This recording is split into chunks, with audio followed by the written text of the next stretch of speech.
Welcome to the Depth Dive. Today, we're jumping right into something pretty big from Google I/O 2025. Yeah, the unveiling of VO3 and Flow. Exactly. Yeah. And think of this as, well, your quick guide to understanding this major step in AI video generation. We want to explore what it means for, how we create things. Right. We've looked through quite a bit of the material release, the announcements, the demos, Lots to digest. for sure. And our goal here is really simple. Cut through the noise, get to the core stuff, and explain why it actually matters. We want to give you that clear picture. Okay, sounds good. Let's start with VO3. So this is the next version of Google's video model. It builds on what they had before, obviously, but it feels different this time. It really is. The improvements are pretty substantial. VO3 can now make these incredibly detailed, quite realistic videos just from text prompts. It's a real leap, not just visually, but also in how much control you have. And one of the headlines is 4K video, right? Up to 60 seconds long. Now, for people maybe not totally up on video specs, why is 4K such a big deal here? And that minute duration. Well, think about the sheer amount of visual information packed into every single frame in 4K. It's not just about things looking sharper, though they do. It's about the potential for, really fine details that add to the story or create this sense of realism that, frankly, was kind of missing before in AI video. Right, that uncanny valley thing. Exactly. And getting a full minute of that quality, that opens the door to telling slightly longer stories, crafting richer scenes, more than just those super short, disconnected clips we often saw. Okay, this is where I got really interested. The sources talk about cinematic control. It sounds almost like you're directing an AI. Can you break that down? Like, what does that mean practically? Yeah, this is fascinating. It's changing how we interact with the AI. It's not just describing what you want to see, but how you want to see it. Okay. So you can literally prompt for camera moves, like give me an aerial tracking shot following someone, or play with focus using prompts like shallow depth of field to guide the viewer's eye. You can even ask for time-based effects, like a time lapse. It elevates the creator from just describing a scene to being a visual director using the AI. That's pretty wild. It's like having an AI camera crew and director rolled into one. But it's not just about looks, is it? I saw mentions of understanding physics and motion. How does that show up? Yeah, that's crucial for making it believable, right? Yeah. If you want visuals that don't feel fake, understanding physics is key. So VO3 is built to model how things actually move. The way water ripples, how gravity pulls things down, even subtle things like facial expressions changing naturally. Okay. Paying attention to those real-world rules just makes the videos feel much more authentic. It helps avoid that slightly weird, artificial look you sometimes get. And it's not just pictures either. Synchronized audio is part of VO3. That feels like a big step up from silent AI videos. Oh, huge step. Absolutely. The ability to generate natural ambient sounds that actually fit the scene, maybe dialogue that matches lip movements, though we need to see more on that, and even music that matches the mood, all generated alongside the visuals. That adds a whole other layer of immersion. Yeah, sound is half the picture, they say. Exactly. And having it built in natively is a really significant differentiator. It makes the output feel, finished. Okay, one last thing on VO3 itself. Scene continuity. This sounds super important if you're trying to make anything longer than a few seconds. Oh, absolutely critical. Yeah. Think about watching a film where the main character's clothes or hair suddenly change between cuts. Yeah, pulls you right out. Totally breaks the illusion. So scene continuity in VO3 is designed to stop that. It ensures that when you generate multiple clips to build a longer piece, the important stuff characters, lighting, motion style stays consistent across those shots, just like you'd expect in, a normal video. Makes sense. Okay, so VO3 sounds incredibly powerful on its own, but it's part of this bigger thing Google announced called Flow. What exactly is Flow? How does it tie everything together? Right. Flow is like the control center. It's Google's new unified creative suite. Basically a hub that connects VO for video, Imagen 3 for making still images high-res ones. Okay. And their really powerful multimodal model, Gemini 2.5, the whole idea is to create a smooth, integrated workflow for making all sorts of media. And the sources mention multimodal prompting in Flow, so it's not just typing text commands anymore. Exactly right. Flow gives you way more flexibility in how you kick things off. Yes, you can use text prompts, standard stuff, but you could also upload a sketch to guide the look and feel. Oh, cool. Or give it a reference video to influence the motion or style. You could even apparently use ambient sounds as the starting point for a visual scene. Just opens it up to different ways of thinking and creating. And once you have stuff in Flow, video clips, images, whatever, There's this cross-asset integration. What does that let you do? Yeah, this is where it gets really interesting for workflow. It's about moving fluidly between different media types. Yeah. So say you generate a video clip with VO, Uh-huh. you could grab a specific frame from that video, pop it over into Imagen 3, and regenerate it as a super high-resolution still image, maybe for a poster or something. Ah, I see. Or you could go the other way. Start with an image, then use it as a basis to generate video. This kind of back and forth, this iteration between video and stills could seriously speed things up and let you reuse creative elements in new ways. And Flow seems built for teams, too. Sources mention collaboration tools. Yeah, definitely looks that way.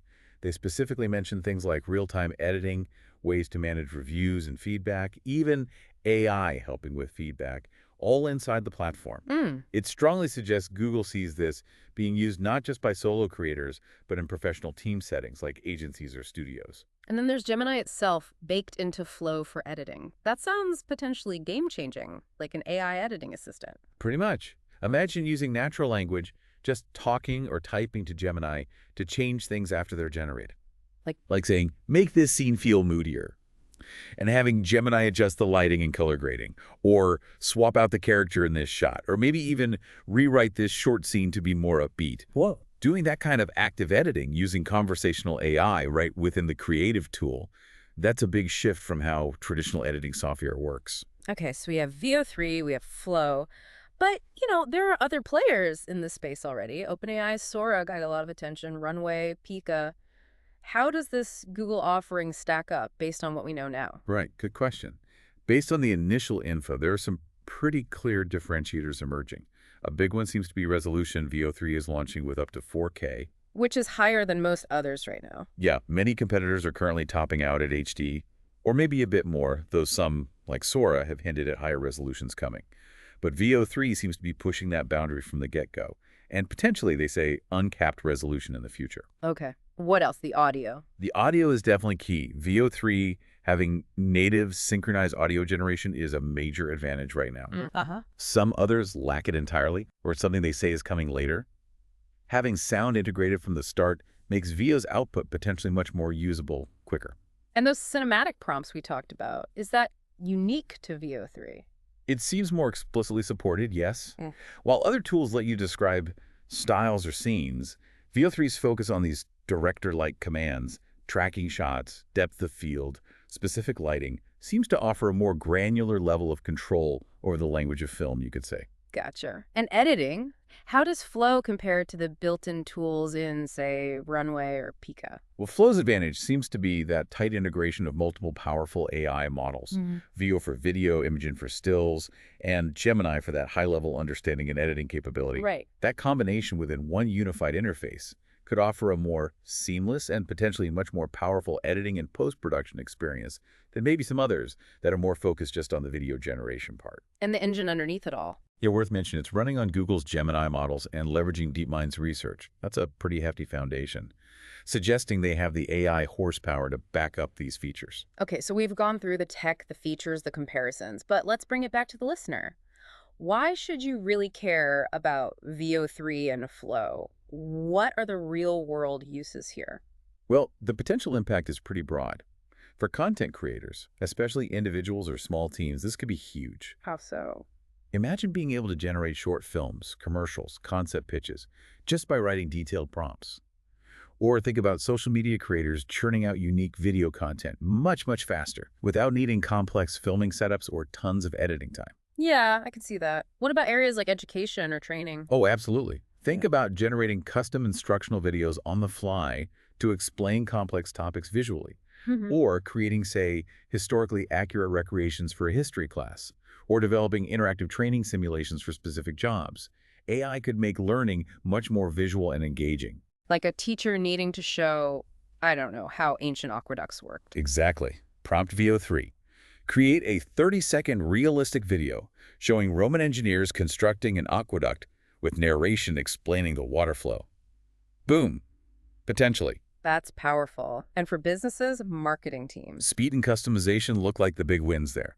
rapidly prototyping ad concepts, maybe A/B testing different visual approaches generated by AI, Uh-huh. and using Gemini within Flow to easily customize video content for different languages or regions. That could be a huge efficiency gain for global marketing campaigns. Makes sense. Any other big areas? Gaming, maybe? Yeah, gaming and simulation definitely come to mind. Hmm. Generating concept videos or trailers quickly, creating cinematic cutscenes based on script descriptions, even potentially using AI to help create assets, textures, environments for building more immersive game worlds. So lots of potential applications across the board. Looking at the bigger picture then, what does this move tell us about Google's strategy in this whole AI race? While stepping back, it really looks like a major play by Google to position themselves right at the forefront of AI-driven creative tools. Taking on OpenAI, Adobe. Directly. Yeah. And Runway, Pika, others too. They're leveraging their strengths, massive AI models like Gemini, video expertise from YouTube, DeepMind's research, and integrating them into Flow.